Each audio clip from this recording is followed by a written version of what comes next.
जी खाएर फु फु फु गर्दै अमेरिका फु, इन्डिया फु, चाइना फु, एमाले फु, कांग्रेस फु, माओवादी फु, रासपा फु, राप्रपा फु भन्दै जनताले अब बालेन फु फु फु फु फु भनेर बालेनलाई स्वागत गरेका छन्।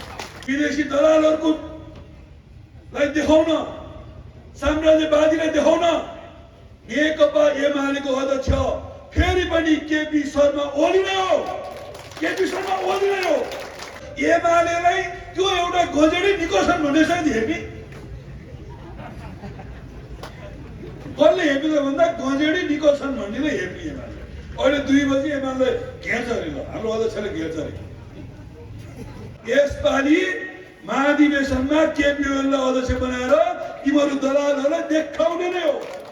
तिमीहरू विदेशी साम्राज्यवादीहरूलाई देखाउने नै हो, देखाउने नै हो। अब पर्यायले टार बाँध्ने छ, पर्याय ढुङ्गा हान्ने छ, पर्याय बन्द गर्ने छ। 2324 गते सुरक्षित बसेको हामी, सुरक्षित भएको हामी कुनै आन्दोलनमा चोकको अपराध गर्छन् भन्ने हामीले कल्पना गरेका थिएनौँ। जेएमजीका नाउँमा नेपाली मन भएका र नेपालीले सिंहदरबार चलाउन सक्दैन, चलाउनेहरू आतंककारी हुन्। आतंककारीबाट त्यो दिन हामी बचेकै हो।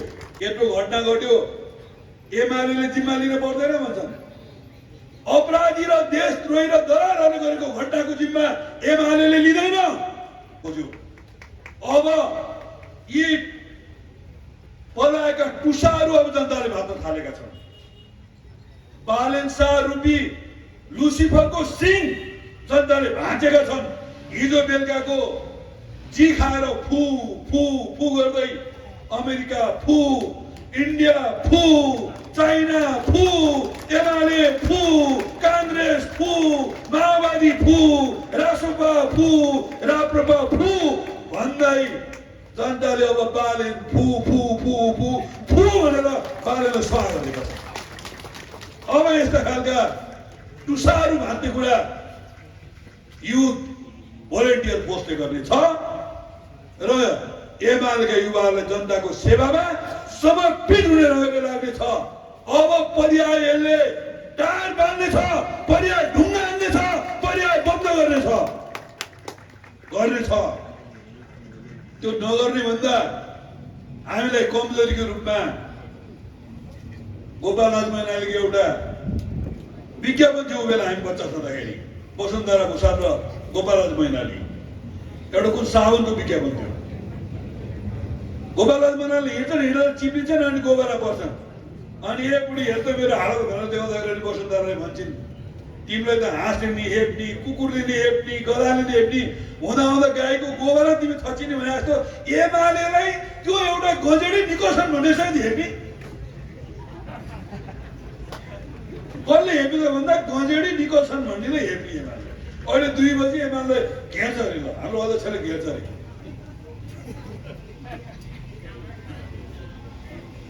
एउटा ट्याबे एउटा गजेडीले अब हामीले हेप्ने ठाउँ पुगे। सुतेको बाघलाई मरेको कसैले ठानेको छ भने त्यो तिमीहरूको भुल हुनेछ, भुल हुनेछ तिमीहरूको। 2324 गते भाग्यो तपाईँ त भाग्नुभयो भन्छ। भूकम्पको बेलामा हामी सबै घरबाट निस्क्यौँ। जो निस्केर जीर्ण गरेका मान्छेहरू भित्र गए। 2324 गते सुरक्षित बसेको हामी, सुरक्षित भएको हामी कुनै आन्दोलनमा चोकको अपराध गर्छन् भन्ने हामीले कल्पना गरेका थिएनौँ। जेएमजीका नाउँमा नेपाली मन भएका र नेपालीले सिंहदरबार चलाउन सक्दैन, चलाउनेहरू आतंककारी हुन्। आतंककारीबाट त्यो दिन हामी बचेकै हो। सर्वोच्च अदालत नेपालले चलाउन सक्दैन, त्यो चलाउने आतंकवादी हो, आतंककारी हो, विदेशी दलाल हो, लुसिफर हो। त्यो दिन हामी सुरक्षित भाग्य हो।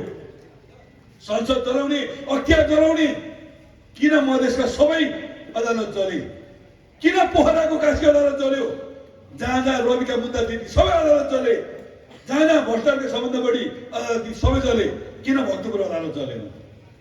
जगते प्रहरी चौकी जल्छ, केही 200 मिटर अगाडिको भक्तपुर अदालत चल्दैन, किनभने भक्तपुरमा भ्रष्टाचारको एउटा पनि केस थिएन, त्यही भएर भक्तपुर अदालत चलेन। हामी सुरक्षित भएको हो। दलहरूले गतिविधि गरेनन्, दलहरू सकिएका होइनन्। तिम्रा गुरुबाले गएर सोध, जसले तिमीलाई उचालेको छ, जसले तिमीलाई भड्काएको छ, जसले तिमीलाई बर्बरा फाउन्डेसन र हामी नेपाल लगायतको संस्थाको नाउँमा लगानी गरेको छ, तिम्रो गुरुबाउ गुरुआमाको देशमा लोकतन्त्र छ कि छैन सोध। तिम्रो गुरुबाउको देशमा लोकतन्त्र छ भने नेपालको लोकतन्त्रलाई तिमीले धावा बोल्यो भने तिमी सकिने छौ। युथ भोलिन्टियर फोर्सले लोकतन्त्रमाथि धावा बोल्नेलाई तल आउँछ। तिम्रो गुरुबाउ गुरुआमाको देशमा पार्टी सिस्टम छ कि छैन सोध। तिमीलाई उचाल्ने तिम्रो गुरुबाउ गुरुआमाको देशमा पार्टी सिस्टम छ। त्यही भएर नेपालमा पार्टी सिस्टम रहन्छ। पार्टी सिस्टममा पनि एमाले र कांग्रेस मुख्य दल भएर रहन्छन्। च्याखे थाप्ने माओवादी रासपा के पार्टी हामी जान्दैनौँ। जुवाको दाउमा कौडा खेल्न चौका दाउ छक्का दाउ विविध दाउ लिएर बस्छन् र के च्याखे हुन्छन्। कता दाउ लाग्छ त्यता च्याखे थाप्छन्। प्रचण्ड रामे रवि लामिछाने जस्ता च्याखे दलवाला पार्टी नेपालमा आवश्यक छ कि छैन, जनतामा गएर हामी बहस गराउँछौँ। एमाले र कांग्रेस जस्ता दलहरूको हितको निमित्त यो संगठनले काम गर्छ। त्यही भएर युथ भोलिन्टियर फोर्सले त्यो मोडालिटीलाई पछ्याउँछ। संसद पुनर्स्थापना गर्ने कुरामा हामी सडकमा निस्कने छौँ। हाम्रो पार्टीले हिजो देशव्यापी जनप्रदर्शन गर्ने निर्णय गरेको छ। उपत्यकाभित्र हामी 6 गते विशाल प्रदर्शन गर्दैछौँ। हामी यहाँ सल्लाह गर्दैछौँ।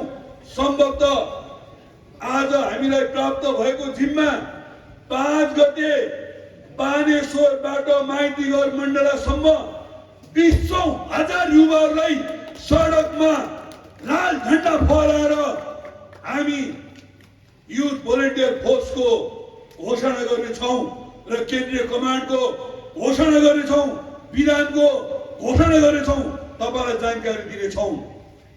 हामी जनताको गिरेको मनोबललाई उठाउनेछौँ जुरुक्कै। अनि ओरिजिनल जो जेएनजी साथीहरू हुनुहुन्छ, ओरिजिनल जेएनजी साथीहरूसँग हामी नियमित भेटघाट गरिरहेका छौँ, नियमित छलफल गरिरहेका छौँ। भ्रष्टाचार नियन्त्रण गर्ने तपाईँको कुरा, सुशासन दिने तपाईँको कुरा, सोसियल मिडियामा तपाईँको पहुँच नियमन गर्ने तपाईँको कुरा, त्यसलाई हामी पूरा गर्न लाग्नेछौँ। पार्टीको महाधिवेशनमा नीतिगत ढङ्गले जेएनजीका भावनाहरूलाई कहाँ सम्बोधन गर्नुपर्ने हो। विधान महाधिवेशनमा हामीले धेरै विषय टुङ्गाएका छौँ र पनि महाधिवेशन विधान महाधिवेशनमा अगाडि हुने हुँदा तपाईँहरूका सबै भावना हामी त्यहाँ समेट्छौँ। हिजोको सचिवालयको बैठक पछाडि जेएनजी नेताहरूले हामीलाई बधाई दिए।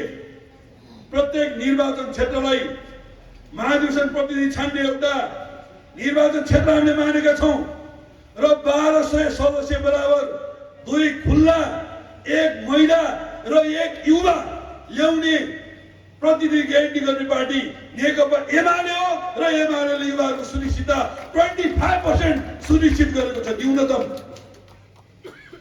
तपाईँहरूको पुस्ताको प्रतित्वको ग्यारेन्टी हामीले गरेका छौँ।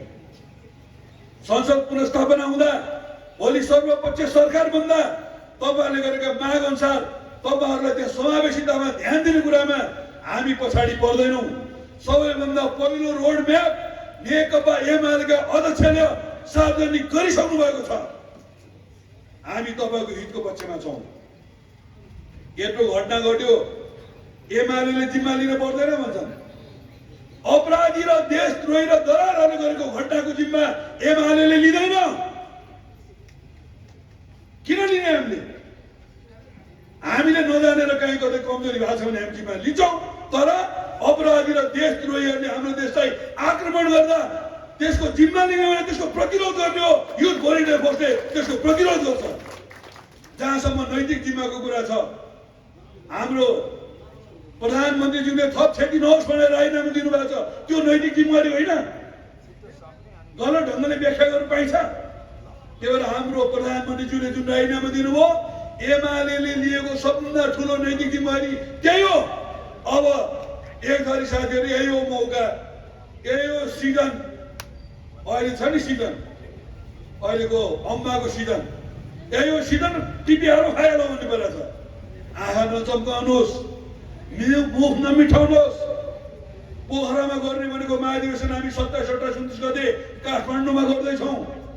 विदेशी दलालहरूको लाई देखाउन, साम्राज्यवादीलाई देखाउन नेकपा एमालेको अध्यक्ष फेरि पनि केपी शर्मा ओली नै हो।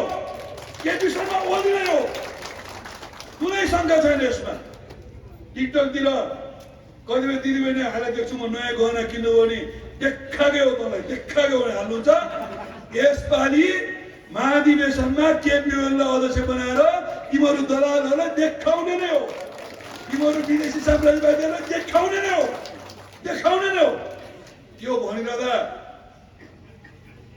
आफै विकल्प हो कि थाहा छैन।